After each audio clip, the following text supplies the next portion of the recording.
Good afternoon. Max Brantley with the Arkansas Times on Monday, July the 9th. It seems like a lot of the news at the start of our week is about children, some good, some not so good. The world is transfixed, of course, by the efforts to rescue Thai children who've been trapped in a cave for 17 nights. 8 of 12 children have now been safely removed by heroic divers. 4 remain in their coach, and the rescue operation has been suspended for 10 hours so the divers can replenish their energy and their oxygen tanks. Back closer to home in a U.S. court, the Trump administration says it can't quite yet put together children younger than 5 that were taken from their families at the border. Not sure in some cases, perhaps if they ever can. Sad news there. We should be making the same heroic effort for those children that's being made for the children in Thailand. In the Arkansas Capitol today at 1 p.m., a legislative committee is going to review recommendations for new rules about providing a safer school environment for children. This is the recommendations that begin and end really with guns, more guns. If we just have more guns, people will be safer.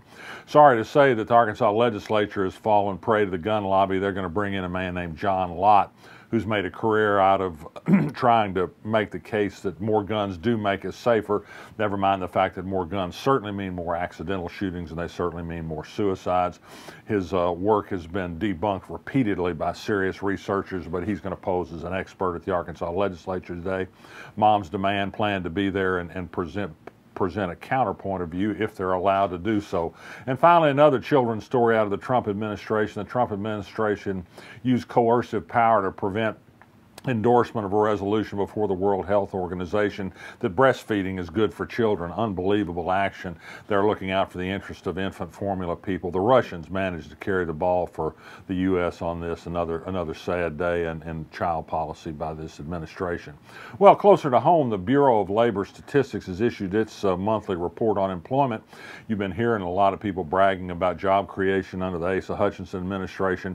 Well, in the year that ended in May, 12 months, Arkansas had a 0.5% growth in its workforce. That put it in the bottom 5 of states. And we also learned over the weekend that some promised Chinese developments in the states may not happen for a while. They're blaming potential tariff complications on it, but some of these projects have been in the works for more than a year and nothing has happened, and they started long before tariffs, and I'm not entirely sure tariffs apply to some of the products that were envisioned there. So sometimes talk is cheap, but production is a little bit harder. More national statistics of interest. The Kaiser Health News released a study over the weekend that showed that many nursing homes nationwide, according to new data available under the Affordable Care Act, are letting their staffing slide, particularly over the weekend, and patients are not having the amount of attention they should have several days of the week. Not a real good explanation for this. There are some homes in Arkansas that didn't do too well in this judgment, not nearly as bad as those in Texas. It's worth noting how bad nursing homes seem to be in Texas, because that's a state where they passed a so-called tort reform amendment that makes it very hard to sue nursing homes. And as a direct result, the lawyers say down there, nursing homes don't feel any need to really try real hard at upping their quality because they don't have to worry about lawsuits anymore. Well, that's happening in Arkansas. You'll get a chance to vote in November on whether we'll give nursing homes a break in Arkansas from lawsuits as well. It's issue 1. The proper vote on that is a no, of course. Speaking about proper votes, don't spend your money on a coming Republican Party fundraiser in Arkansas. Of all the people in all the world the Arkansas Republican Party is bringing to town, they're bringing Corey Lewandowski, the former campaign manager for Donald Trump. He's a person who's been accused of bad behavior toward women. He's the man who did the sad trombone sound about the plight of children separated from their families at the border. Even some Republicans aren't too happy about having a guy like Lewandowski in town. David Meeks said he wished his party, he's a Republican legislator, would rethink this invitation.